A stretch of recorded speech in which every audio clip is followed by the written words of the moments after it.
Good morning. So it is almost 9 o'clock and it is a Saturday, and I am sitting here with my cup of coffee, my lake of coffee, and hopefully this weekend I am going to finish my work in progress. So if you read my blog, you might have seen me whinging over the past few weeks about how hard writing is, how easy it is when things are going well, how hard it is when you're slogging through. And for about the past several months now, I'm not entirely sure how long, I have been writing my latest novel, which is, its working title was Akkad, named after the ancient Akkadian Empire, and I set out to tell the story of Enheduanna. So Enheduanna is the first known writer in history. If you've watched my History of Creative Writing video, you will know who Enheduanna is. And when I set out to write this, I decided to include a short couple of chapters about her father, who was Sargon the Great, or Sargon of Akkad. So you had the Sumerian Empire, and then up in the north you had a little forgotten backwater called Akkad. And a young man who grew up in Sumer but was originally from the north, if you believe the legends, decided to come down from Akkad and take the whole of Sumer, and in doing so became the first known man in history to found an empire. So in his own right, he was very interesting. And then his daughter, who became the first known author in history, was also very interesting. So I set off to write about her. And to get to her story, I decided to retell the legend of Sargon, so how Sargon came to power. And it was only supposed to be maybe a chapter just giving the backstory to Enheduanna's story. And that became maybe, I don't know, a couple of thousand words, then 5,000 words, then 10,000 words, and I'd say by about 20,000 words, I realised I could no longer really call it a prologue. And it kept going. And it went, and it went, and it went. And I am now just over 140,000 words, 31 chapters. I'm on my final chapter. There's probably going to be an epilogue, but I'm on my final chapter. So it wasn't the story that I set out to write. However, I think at this early stage, I think it flies on its own. And soon I will find out, because I will be go back. Good morning, I have my coffee. I will be going back to, edit to see whether or not it holds together, which is nerve-wracking. It is now the longest novel that I have ever written. The longest before this was The Children of Lear, which was somewhere around 120,000. So this outstrips it by a good 20,000 words at least. And it's always very nerve-wracking when you get to that point, when you get to that number of words, because if you begin to edit and if it sucks, that's a lot of words to have to let go. However, I think it's going to be okay. I've got an incredible guy called Leif, who is an academic expert on all things Mesopotamian. And he's been with me since pretty early on. I reached out to the University of Göttingen and I said, could you help me? Because the problem when you're talking about Mesopotamia, it's very different to talking about Iron Age islands. So when I did The Children of Lear, the thing about Irish history is that it was an oral tradition as far as we know. They weren't writing things down, or if they did, those things have not survived. So Partly it was different because The Children of Lear is historical fantasy, so it's built around the gods and a bit of magic, and so magic is a real thing that can happen there. You can take a bit of fantasy license. The Children of Lear was originally an Irish legend built on magic and gods. So in retelling that, I could take quite a bit of license, and there weren't any written records that could really contradict me. So I was a lot freer. It was written about the same time. It's a good, oh gosh, I don't know, it's at least 1,000, it's about 1,000 years before Christianity came to Ireland, it begins. So I was a lot freer in what I could do with that story. Whereas part of the charm and part of the problem with Mesopotamia is that they pretty much wrote the book on how to write, and they kept written records of just about everything. Now, they were writing in cuneiform, which was pressing symbols into clay with a wooden stylus, and many of those tablets have not survived, or they've been broken. Like the legend of Sargon comes to us in fragments. So, you know, not everything survived. There's a lot of frustrating gaps in the history and the chronology of that time. But on the upside, we do have an awful lot of stuff that did survive. When I say the upside, that makes it kind of difficult as a writer because, you know, there is a lot of evidence and documentation there that could contradict you if you go off on an artistic license bent and somebody chooses to check the history. So thankfully I've had Leif with me. He's been incredible. He's been looking over my shoulder, answering questions, and hopefully now that I start the edit, he's going to be making sure that I don't fall down any massive historical screw-ups. So I'm now sitting down. I'm about 1,000 words into the final chapter, which will probably end up being around 4,500 words. And I thought one way to keep myself focused would be maybe to video myself trying to get through this. So I'm going to do this in real time. I'm going to put my hair up. It's probably starting to dry at the moment. Drink my coffee. Oh, that's good. And this is Rwandan coffee, grown and processed in Rwanda and being drunk in Rwanda, so it's basically store to door. And here we go. Let's get to the end of this. And I do have a bottle of champagne left over from my birthday in the fridge, which I have told myself I can open when I finish this novel. When I finish the first draft, it's going to go pa-choo. So here we go.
Is that a word? Complainants. I feel that's a word.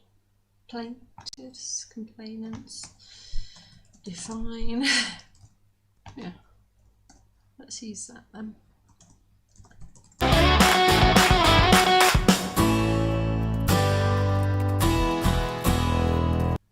In the Epic of Gilgamesh, Gilgamesh builds the city wall around Uruk and is king of the city. Uruk went through several phases of growth, from the early Uruk period, 4,000.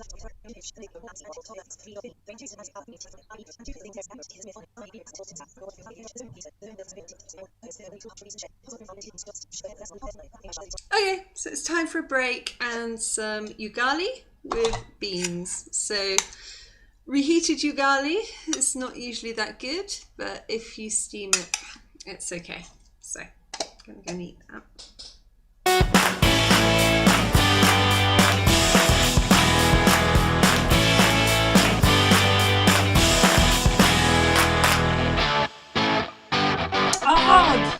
The electricity has gone out for the third time this week, and every time the electricity goes out, the internet goes down. So I've tried to hotspot it on my phone, and the network is not strong enough at the moment to hotspot. So I thought it doesn't matter that the internet's gone down, I can keep writing until it comes back up, but of course I can't because it's historical fiction and I need to research. And stupidly, I closed the one page that the research was on, and now I can't access it again.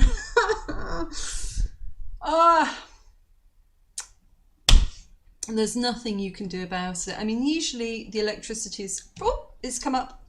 Yay, it's come up. A moment of intervention from my MTN hotspot there. So now I've got the one Wikipedia page that I need, and I can keep going. Whew.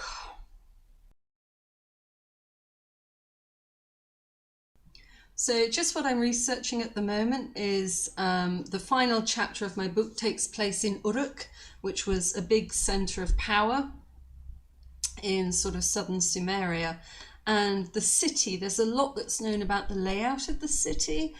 So it was sort of separated into two districts where you had an Anu ziggurat. So a ziggurat is like the Egyptian pyramid, except it's got steps. So what you might see in Mexico or Peru, I think.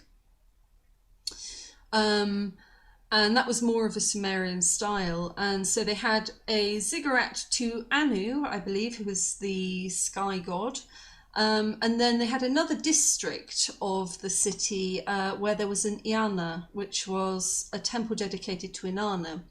However, the temple dedicated to Inanna was demolished at a certain point in history, and you're constantly doing the mathematics on this. So when I began, I actually started an Excel spreadsheet where I worked out the timeline for the characters, because for most of them, you know, we have the idea of when they reigned, but we're not always entirely sure when they lived and when they died. So for me, it was important that the overlapping parts of characters' stories made sense. So I began with Sargon's timeline based on how long they said that he reigned and how old he would probably have been when he came to power, which was quite young. I mean, in order for him to have reigned for 56 years, I think it was, somewhere around that, 52, 56 years, he, you know, I mean, he couldn't have done that when he was 12. He would have had to have been a man at that point. He would have had to have, at least I would say, some battle experience, some military understanding. He would have had time for the rest of his legend to have played out before he became Sargon, which the name is believed to mean legitimate ruler, great king, legitimate king. So, you know, you've got to take the time that he's known to have reigned, add on to that the time it would have taken him to mature into a man capable of doing that and leading an army. And then fit in everybody else's stories into his timeline. So then how long his sons reigned and how old they might have been when they came to power. So yeah, I've done that. But then within that bubble of familial age range, you've also got to put that into the context of all of history. And of course, so there are different ages in Uruk and the archaeology of Uruk. And when they talk about the great temple at Inanna's great temple at Uruk, it did get destroyed at one point, and I think by the time that I come to visit Uruk, it might have been destroyed. So I've just got to double check that, because I can't start talking about this temple being as it is described in history if it doesn't exist anymore. So yes, that's just why I've paused for a minute to go off and unscramble my brain on that. And of course, I find it really complicated. I am shockingly bad at maths. I am numerically illiterate. And of course, I find it really hard to juggle in my mind. When you're talking about Anno Domini, so the years that we live in now, post-Christ, it's kind of easy because you're thinking like 1, 2, 3, 4, 5, 6. And if you're going back in time, you're going, the numbers get lower. But of course, BC, when you're going back in time, the numbers get higher. And the number of times I confuse myself between, you know, whether or not something happened closer to the modern age or further away from it. I really do have to double check every time I count something. You wouldn't think it would be that difficult, but my brain just, for some reason, it can't cope with it. So here, it's just described what the temple complex of the Iana, I can't say that word, the Iana, I can't want to say Inanna, Iana, probably looked like, which is amazing to have that much detail. It's so helpful. But having just described what the Iana looked like, it goes on to say that this actually was completely destroyed around about the 3rd period, which was the early dynastic Sumer of 2900 BC. And at that point, I have to switch and have a quick look at my own timeline. So the year that I'm writing is 2311. So yeah, I've just done the maths on that. There's, you know, between the destruction of that temple and when I'm writing, it's almost 600 years. So I can't really get away with the artistic license on that one, I don't think. But there's no reason that certain parts can't have been saved or moved to other places.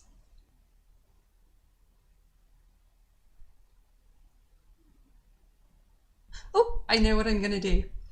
I'm going to put the House of Inanna at Uruk in these beautiful old kind of derelict ruins of the original temple. So it's going to be really beautiful. Yeah, I like that idea. Let's do that.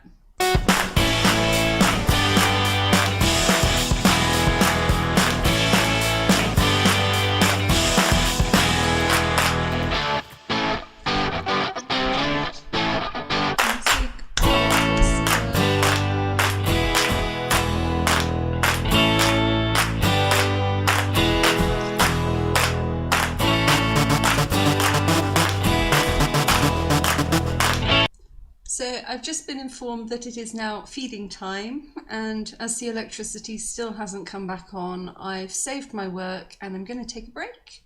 This is Howl, by the way. I have 3 cats, Howl, Sophie and Sen, all named after Ghibli characters. And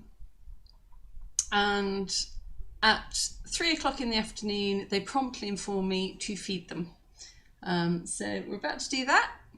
Oh, babe.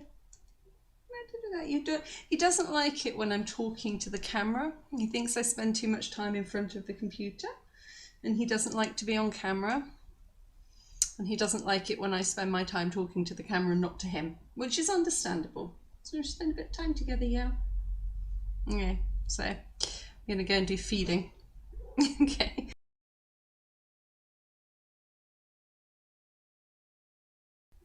Of course, the problem now is that the electricity's been out for such a long time that my battery has gone whoop, and I hate feeling pressured when I write. I hate writing during a power cut because, you know, you just see it doing that and it's like, think, imagine, write, think, imagine. I'm like, oh no, I can't, there's too much pressure.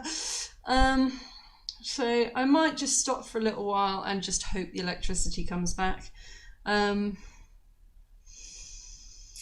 Yeah, because there's nothing worse than getting part way through a scene and actually, you know, giving it your all and being completely immersed in it, and then you get like, boop, power power down to 2%. It's like, fuck off.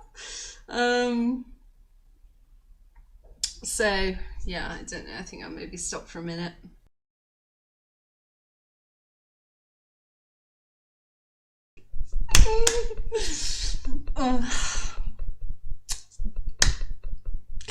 One line I have had in my head the whole way through that was supposed to be in the final chapter. I've just written it.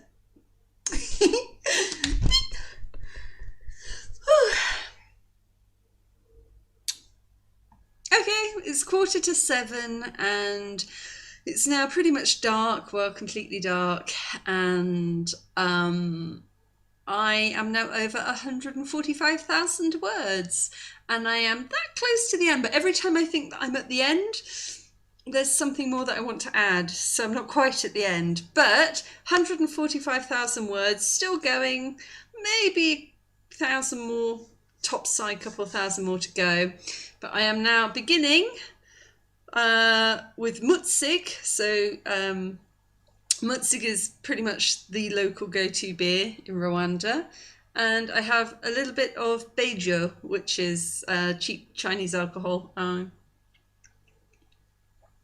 I think I have earned my drink tonight, so a little bit of that as I roll my way to the very, very end of this book, and tomorrow we'll write the epilogue and probably open that champagne.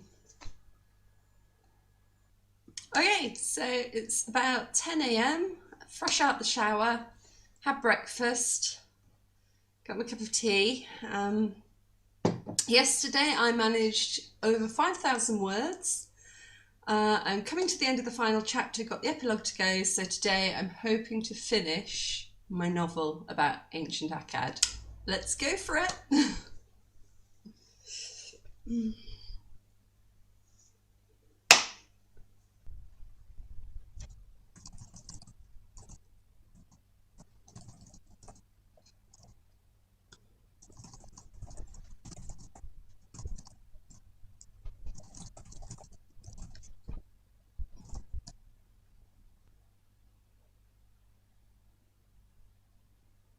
Here we go, the final sentence of the final chapter.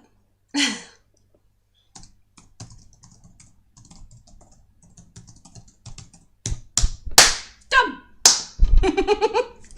Fuck hell.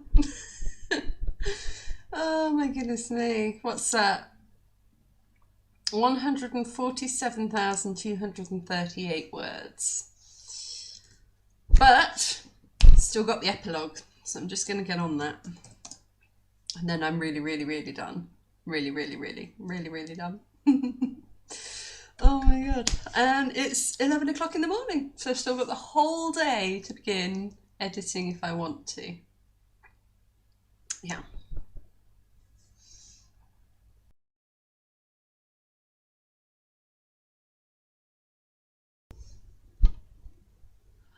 Okay, so I've just finished, I've written a very short epilogue and I'm not sure that I'm happy with it. So it's 477 words, that's not long enough, but it's sort of a placeholder, and sometimes you do this, sometimes you pop a little placeholder and you come back to it later. The main point is that the novel overall is finished. Final chapter was written.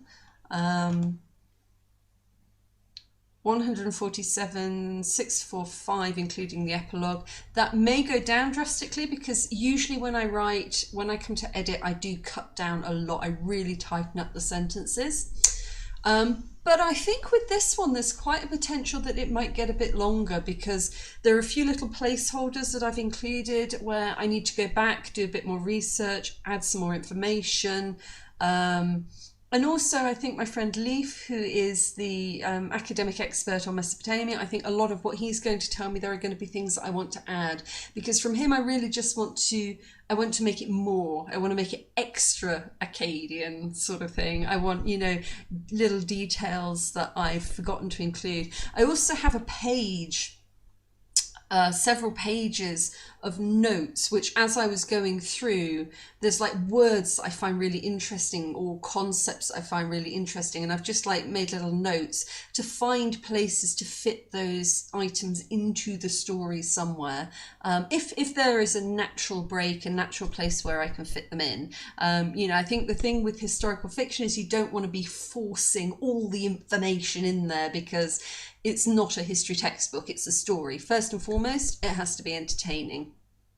But I think the devil is in the details. If you get the details right, it feels more believable. It feels like a story that could have happened.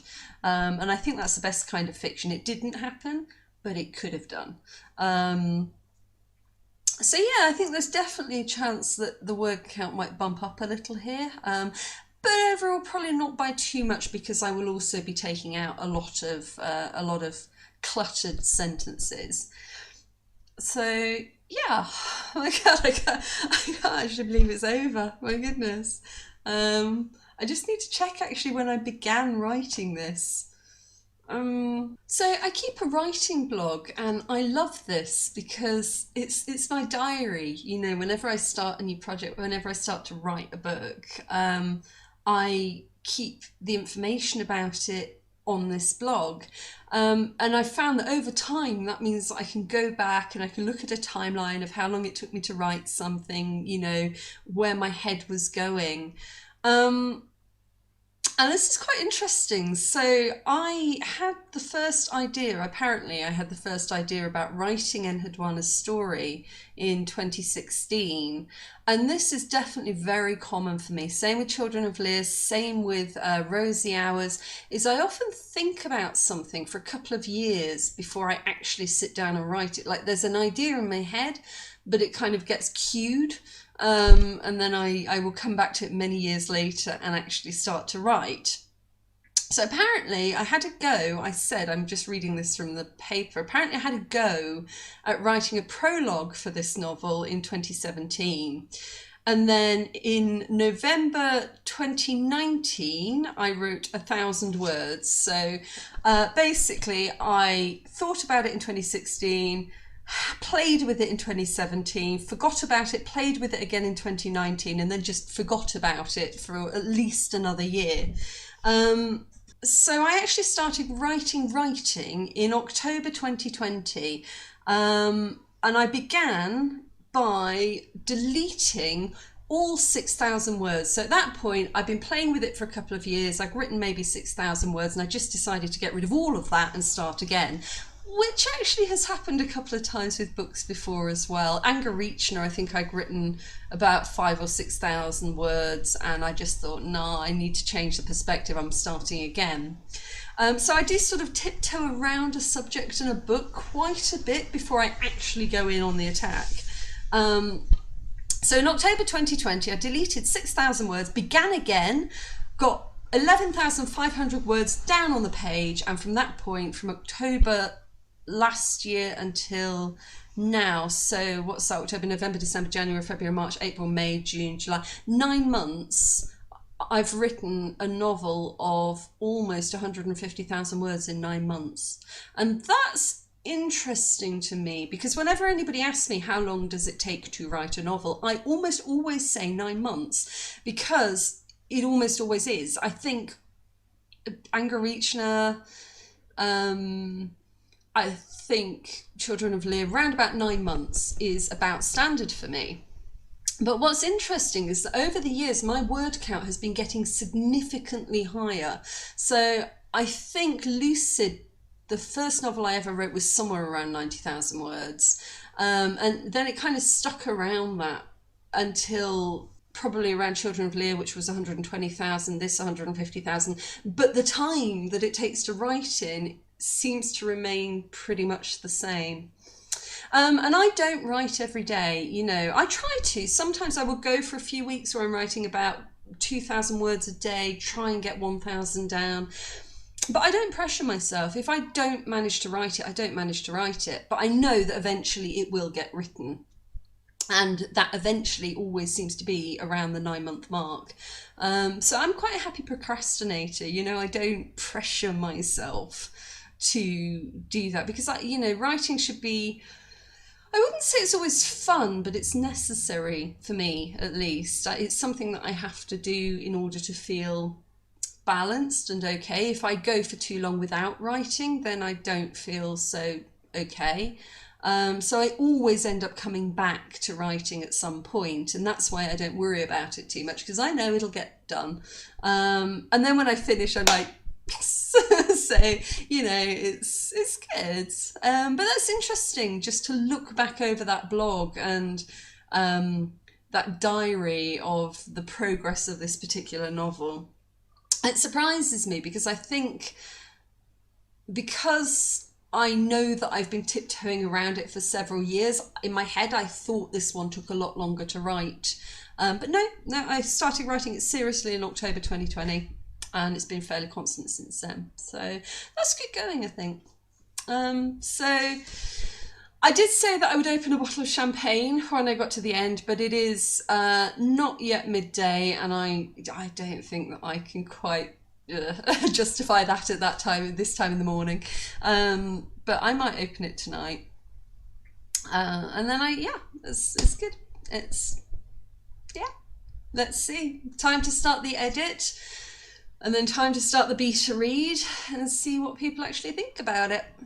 It's always a gamble. It's always a gamble. You're never too sure whether or not it's going to come out as you expected it to, and whether or not people are going to read it the way that you want them to. So we'll see. Sod it! I've just finished my novel. It's gone 2 o'clock. It is perfectly acceptable to drink bubbly.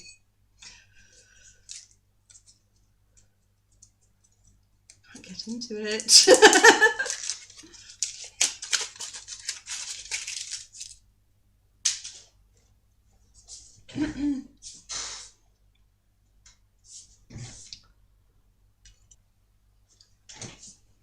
I enjoy the result, but I don't enjoy opening it.